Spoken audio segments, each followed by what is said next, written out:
Next है challenges and threats. Agriculture को क्या क्या चैलेंजेस है, क्या क्या उनको प्रॉब्लम है। एग्रीकल्चर इम्पॉर्टेंट पार्ट है इंडियाज़ वे ऑफ लाइफ, लोगों का। Providing food for millions of people, हज़ारों लोगों को ये खाना देता है।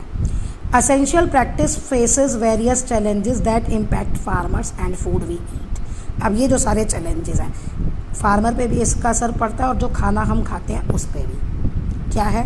सबसे पहला है पानी की कमी, water scarcity, limited availability of water for irrigation. अब पानी लिमिटेड है तो उसके लिए फार्मर को चैलेंज है, उसकी क्रॉप की ग्रोथ और प्रोडक्टिविटी कम पैदावार होती है, इस पर असर डलता है। जितना पानी चाहिए उतना और जब चाहिए उतना, availability of water is critical for crop growth. एक सब प्लांट्स को, अलग अलग वैरायटी को अलग अलग क्वांटिटी में वाटर चाहिए, ठीक है? तो वो जितना वाटर जिसको चाहिए और जिस टाइम पे चाहिए उतना मिलना चाहिए। Dependence on rainfall. अब एग्रीकल्चर जो मैंने कहा, इंडिया में अभी भी बहुत सारे किसान इरिगेशन के लिए रेनफॉल पे निर्भर हैं, डिपेंडेंट है। तो ये डिपेंडेंस जो है वो एग्रीकल्चर को vulnerable to fluctuation in rainfall pattern. तो क्या रेनफॉल पैटर्न कभी कभी हर साल सेम तो नहीं होता ना, कभी ज़्यादा बारिश हो गई, कभी कम हो गई, कभी अभी अब तो वो पैटर्न ही चेंज हो चुका है ग्लोबल वार्मिंग की वजह से, तो टाइम भी अलग अलग हो गया है। इससे जो है एग्रीकल्चर को बहुत नुकसान हो रहा है, बीमार हो रहा है एग्रीकल्चर, ऐसे कह सकते हो, बीमार होने के चांसेस ज़्यादा हो रहे हैं। प्रॉपर इरिगेशन सिस्टम जैसे कैनल्स और modern techniques, drip irrigation, sprinkle method, सब क्रॉप प्रोडक्शन वाला चैप्टर है, वो सारे ज़रूरी हैं for water management in agriculture. Actually modern technique से वाटर वेस्ट नहीं होता, सीधे प्लांट्स तक पहुंचता है। नेक्स्ट है पेस्ट एंड डिजीज़। अब बीमारियां भी होती हैं, पेस्ट और डिजीज़ क्रॉप्स को नुकसान पहुंचाती हैं, जिससे पैदावार कम हो जाती है और किसान को इकोनॉमिक लॉस होता है, किसान की इनकम कम हो जाती है। सॉइल एरोजन, बहुत सारे फैक्टर हैं, wind, water, deplete fertile soil, impacting the quality of land for farming. अगर आप फर्टाइल सॉइल पे खेती करोगे तो आपका अच्छी पैदावार होगी और इनफर्टाइल पे करोगे तो आपकी कम पैदावार होगी। तो ये फैक्टर्स जो रिस्पॉन्सिबल हैं वो भी असर डालते हैं एग्रीकल्चर पर। अनप्रिडिक्टेबल वेदर, मौसम का change, global warming, irregular weather pattern जैसे अनसीजनल रेन हो जाती है और बार बार सूखा पड़ता है, बारिश नहीं होती, तो इससे क्रॉप्स को नुकसान होता है और फार्मिंग का शेड्यूल जो है इंडिया में अलग अलग पार्ट में वो भी, उस पर भी असर पड़ता है, डिसरप्ट होता है, ख़राब होता है वो, क्योंकि एक पीरियड है ना, इस महीने से इस महीने में प्लोइंग कर लेंगे, ठीक है, इसमें सोइंग हो जाएगी, इस टाइम में हम इरिगेशन करेंगे, इस टाइम में हार्वेस्टिंग करेंगे, वो सारी एग्रीकल्चर प्रैक्टिसेस का जो ऑर्डर है टाइम के अकॉर्डिंग उस पर भी असर पड़ता है।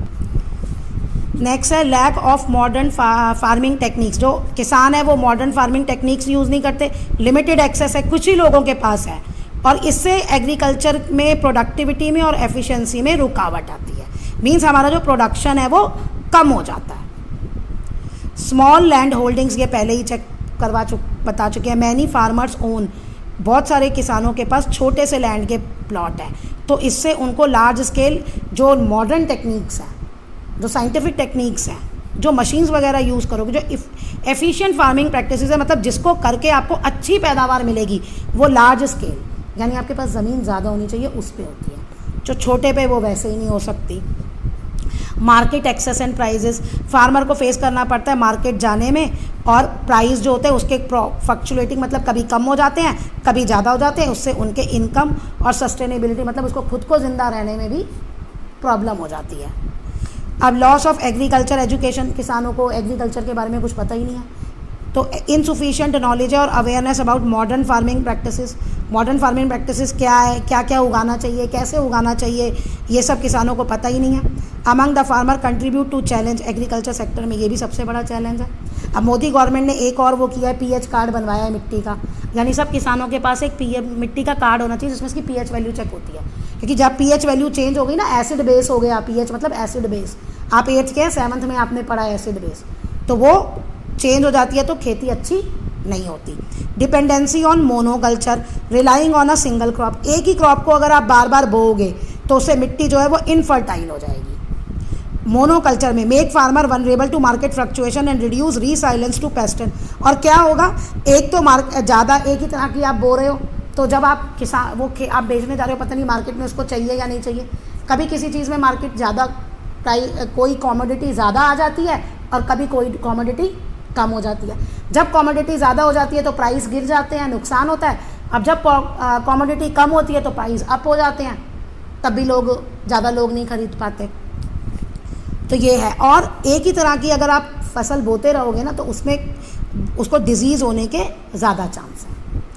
अब लैंड डिग्रेडेशन मतलब क्या है कि लैंड का जो है मिट्टी का ख़राब होना। तो कॉन्टीन्यूअस कल्टीवेशन, अब आप कल्टीवेशन कर रहे हैं मतलब बोए जा रहे हैं, प्रॉपर लैंड मैनेज प्रैक्टिस से उसे डिग्रेडेशन हो रहा है, सॉइल की फर्टिलिटी पे असर पड़ रहा है।